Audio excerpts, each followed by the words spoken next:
కొన్నిసార్లు మన జీవితంలో ఎదురయ్యే కొన్ని అనుభవాలు, కొన్నిసార్లు మనల్ని పొగిడి ప్రోత్సాహపరిచేవారు ఉంటారు, చాటున దూషించేవారు కూడా ఉంటారు.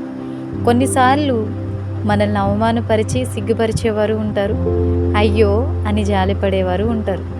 కొన్నిసార్లు మనల్ని చాలా నమ్మేవారు ఉంటారు, వీళ్ళని అస్సలు నమ్మలేం అనేవారు కూడా ఉంటారు. కొన్నిసార్లు గాయపరిచేవారు ఉంటారు, గాయాన్ని కట్టేవారు కూడా ఉంటారు.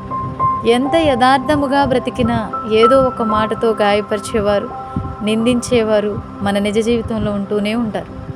యేసయ్య జీవితంలో కూడా కొన్ని ఇటువంటి సమస్యలు ఎదురయ్యాయి. ఆయన సహోదరులైనను ఆయన యందు విశ్వాసం ఉంచలేదు. యోహాను సువార్త 7వ అధ్యాయం 5వ వచనంలో రాయబడింది, జనసమూహంలో కొందరు మంచివాడని కొందరు కాదు, ఆయన జనులను మోసపుచ్చువాడనిరి. యోహాను 7వ అధ్యాయం 12వ వచనంలో రాయబడింది. మనల్ని నిందించే వారంతా నిందలేని నిందారహితులైతే కాదండి. మన కొరకు రక్తం కాచి ప్రాణం పెట్టి మన పాపభారం మోసిన దేవునినే ఈ లోకం వదిలిపెట్టలేదు. ఆయన నీతిమంతుడు, నిందారహితుడు, ఏ కపటం లేనివాడు అయినప్పటికీ ఆయననే వదిలిపెట్టలేదు ఈ లోకం.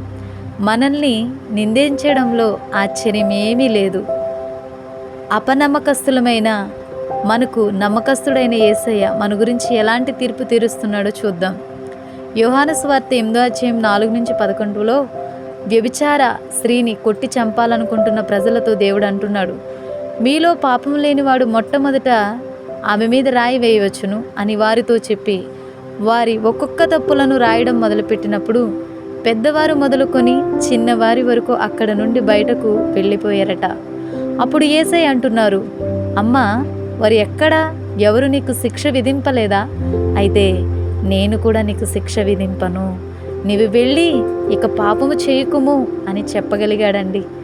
మన జీవితంలో ఎదురయ్యే సమస్యలన్నిటినీ మనము కూడా తట్టుకుని భరిస్తూ క్షమించే మనసు కలిగి ఉన్నప్పుడు యేసయ్య తండ్రి చిత్తం నెరవేర్చినట్లు మనం కూడా ఆయన చిత్తం నెరవేర్చగలుగుతాం.